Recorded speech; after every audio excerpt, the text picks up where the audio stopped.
Yeah, initially, if you look at the history, you realize that there was a lot of rampant frictions between the two institutions, but it's because governance hasn't been entrenched very well in Kenya. Okay. So what we have tried to do over time is to develop what we are calling codes of governance, whereby we try and separate responsibilities. We tell the board, this is your responsibility.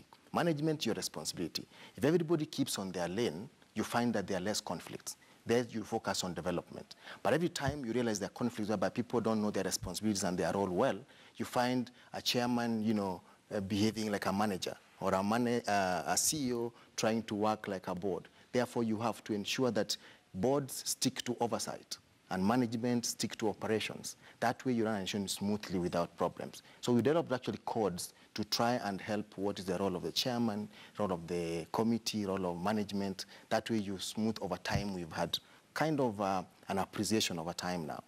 So it's very interesting because you seem to have so many insights into such intricate details of such large businesses. But when it comes to SMEs, which, are a major chunk of industries when it comes to Kenya, how do you think that particular relation works? Do you think since they're smaller and there are less levels, there's less bureaucracy, there is more teamwork as opposed to a larger organization?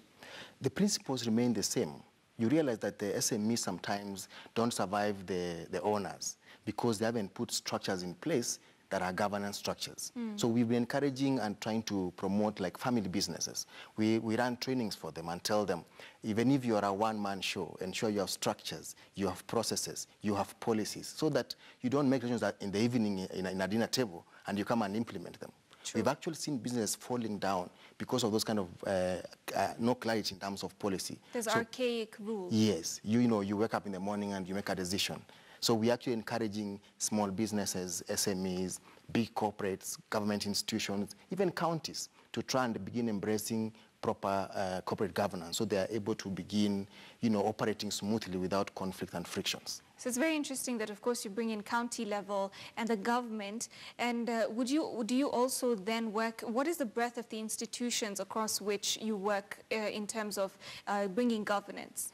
For example, what we've done over time is that in 2015, we worked with government to develop a code called Mwongozo, which now helps also government institutions to try and inculcate good governance. And that has really helped in improving very many things within government institutions. Now you find that government has really improved their governance, whereby the appointment, government will appoint a board of directors will appoint the CEO, which is a very good thing, as opposed to whereby you appoint a chairman, then you appoint a CEO.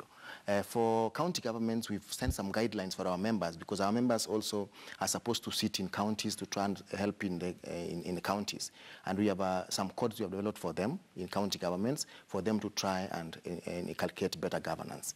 For private sectors, we have also codes. So there are a couple of things we've done over years to try and ensure that both county level, national level, private sector, listed companies, we've worked with CMA, for example, to develop a code together, whereby now so that the people are listed.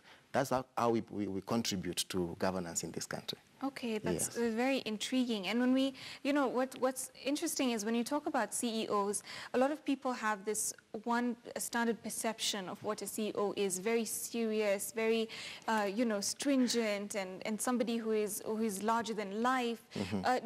Are there various intricacies when you've come across different CEOs? What are some of the main challenges they encounter when it comes to creating this sort of persona that people believe in? Right. I think the biggest thing around when you talk about a CEO who is bigger than life, right now, because of when you begin embracing proper governance, you begin realizing that the CEO has an oversight and actually is an employee of the board. And so his responsibility cannot be beyond, he cannot just take decisions that he feels like taking. He has to get approvals, and that has begin managing the CEOs who sometimes do radical things to the detriment of stakeholders. And therefore, they know their responsibility. Now, you've seen people, when they don't practice proper governance, they take personal responsibility. And that has really helped in people who sometimes, feel bigger than life. You have an oversight, and that's the board. And you have somebody who is on your conscience, who is a certified secretary, who checks on you and assists you, to become better manager and run things smoothly. So it's been intriguing talking to you. Thank you for telling us, there are always these levels and there's always somebody over, the entity that you think is the highest in any organization. So very glad to have had you on Business Today. I'm glad to, and thank you very much for having us. All right. All right. Well, that was Certified Secretary Obare Nyaega from the Institute of Certified Secretaries, shedding some light on exactly what they do and their role when it comes to government, when it comes to businesses and more. Let's move on now to international news. UK Parliamentary Speaker John Bercow has said the British government may be in contempt of a parliament for declining to release its full legal advice on Britain's exit from the European Union. The opposition Labour Party and other parties had written to Parliament's Speaker asking him to consider launching contempt proceedings. Take a look.